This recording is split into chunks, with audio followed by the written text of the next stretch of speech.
She didn't expect the camera to catch it. A decorated officer, live on national television, standing before a black judge who had spent his entire life fighting for justice. What began as a routine press briefing turned into a moment that would shake America to its core. It started with a single phrase, sharp, dismissive, and drenched in arrogance. The words hit harder than anyone expected. Within seconds, the tension in that room became unbearable. Millions watched, frozen, as respect turned into ridicule and authority clashed with prejudice.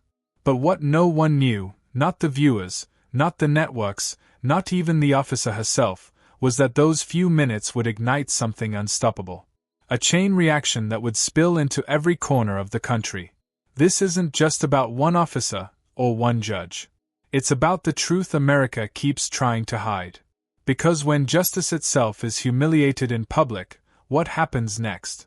And before we dive in, tell me, where are you watching? Before the cameras, before the outrage, before the world knew her name, there was Judge Elijah Carter. To most, he wasn't a headline. He was a man who believed that fairness could still exist, even in a country that often proved him wrong. Every morning, he'd leave his modest home in Atlanta before sunrise, briefcase in one hand, coffee in the other. His neighbors waved. The kids on the corner called him Judge E, not because they knew his title, but because he treated them with the respect most adults didn't. For Elijah, justice wasn't a job, it was a promise.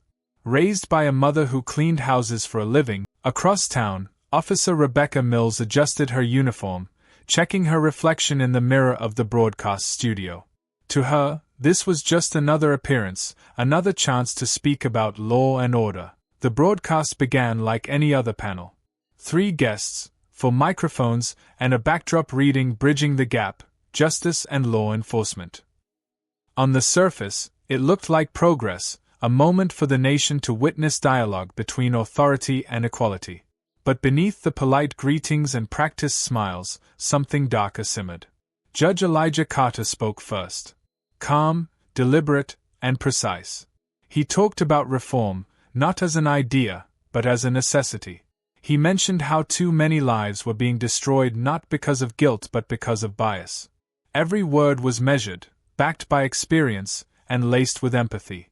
The studio was quiet, the kind of silence that meant people were actually listening. Then, Officer Rebecca Mills took her turn. Her voice was firm, too firm. She spoke of discipline, of personal responsibility, of not making everything about race. The tone was familiar, the same one Elijah had heard all his life, hidden behind politeness and professionalism. But now, it was on live TV, echoing through millions of homes. He didn't interrupt. He just listened, and that was what unsettled her most. His silence made her words sound sharper, colder, and more defensive. And somewhere between the lines, something shifted. She turned toward him. "You talk about injustice," she said, gesturing slightly with her hand. "But maybe the real problem is people not respecting authority." The words hit the air like a spark in a dry field. A few quiet gasps from the audience. The moderator tried to move on, but it was too late. The moment had already begun to unravel. Elijah didn't raise his voice. He didn't need to. He simply asked, respect for authority, or respect for humanity? Her expression tightened. And then came that look, the one every black man in authority knows too well. The look that questions how you got here, that says you don't belong in the same room, that silently asks who you think you are. It was subtle. But the cameras caught it. Millions did. The conversation spiraled. Rebecca began defending the system. She called it fair, balanced, and colorblind. Elijah countered with facts, court statistics, arrest records, disparities no one wanted to admit. Every number was another crack in the illusion. And then she snapped. "Maybe people should stop playing the victim," she said, her voice sharp enough to cut through the air. The studio froze. The moderator stammered. The audience fell silent. Elijah didn't move, just stared straight ahead, calm, but his eyes said everything. He'd spent a lifetime fighting those words, hearing them in different forms, from different mouths. But hearing it here, in front of the country, on a stage meant for unity, was something else. Social media exploded within minutes. Clips of her comments spread like wildfire. Hashtags formed before the segment even ended. The victim comment was trending before the credits rolled. Meanwhile, in that studio, the air felt electric. Every light seemed hotter, every second longer. Rebecca's composure began to crack. She tried to explain, to reframe, but the damage was done. Elijah remained poised, not because he wasn't angry, but because he'd learned that for men like him, anger was never allowed. When the cameras finally cut, producers scrambled, whispers filled the room. Some congratulated Elijah quietly. Others looked away, unsure where to stand.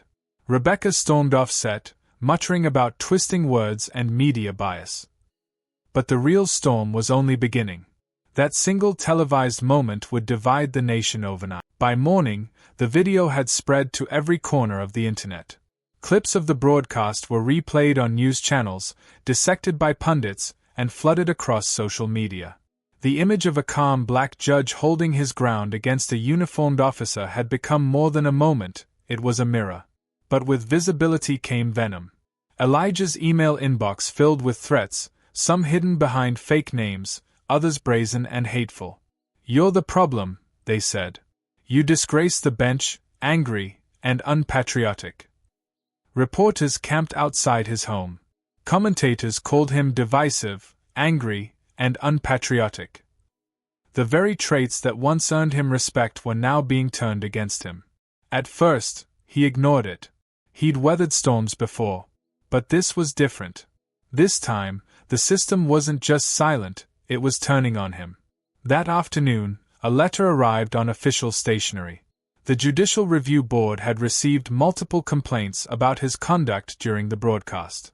They were considering disciplinary action. In other words, sit down, stay quiet, and let it blow over. He read the letter twice. His hands trembled, not from fear, but from recognition. He'd seen this play before. Every time a black man spoke too boldly, the same machine moved to silence him, politely, bureaucratically, efficiently. Later that evening, he returned to his courtroom, empty, quiet, lit only by the faint glow from the city outside. The rows of wooden benches looked different now, heavier somehow. He ran his hand across the judge's bench, the same place where he'd once believed truth could stand on its own. And then, his phone buzzed again. A new video, this time, of Officer Mills. She was giving an interview. Her voice was calm, measured, victimized. "I was ambushed," she said. "Made to look like a racist for simply doing my job." The clip ended with her tears, carefully placed, perfectly timed. Elijah's stomach sank. The narrative had flipped. In hours, the story had been rewritten. He was no longer a judge defending justice. He was now the aggressor, the man who embarrassed a female officer on national television.